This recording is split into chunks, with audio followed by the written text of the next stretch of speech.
Comilla city নির্বাচনকে ঘিরে প্রচারণায় ব্যস্ত প্রার্থীরা। সকাল থেকে রাত পর্যন্ত ভোটারদের বাড়ি বাড়ি যাচ্ছেন প্রার্থীরা। এর মধ্যে নির্বাচন নিয়ে নানা অভিযোগ তুলেছেন প্রার্থীরা।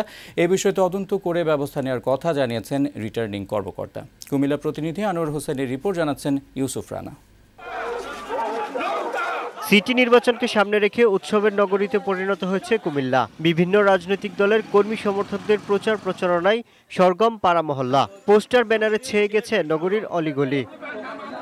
সকাল থেকে রাত পর্যন্ত প্রার্থীরা চষে বেড়াচ্ছেন পাড়া মহল্লা। এলাকার উন্নয়নে দিচ্ছেন নানা প্রতিশ্রুতি। সবাইকে নিয়ে বিশেষ করে মাদক মুক্ত, সন্ত্রাস মুক্ত, চাঁদাবাজ মুক্ত আমি করতে চেষ্টা করব। যদি সুষ্ঠুভাবে নির্বাচন হয় তাহলে ইনশাআল্লাহ আমি বিজয়ী হব।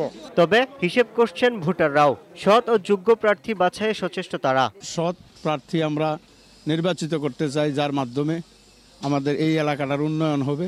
এই সমস্যাটা যারা সমাধান করতে পারে ওদেরকে আমরা ভোট দেব। ভালো একজন আদর্শবান লোক আমরা চাই। এদিকে আওয়ামী লীগ প্রার্থীর বিরুদ্ধে নানা অভিযোগ করছেন বিএনপি মনোনীত প্রার্থী।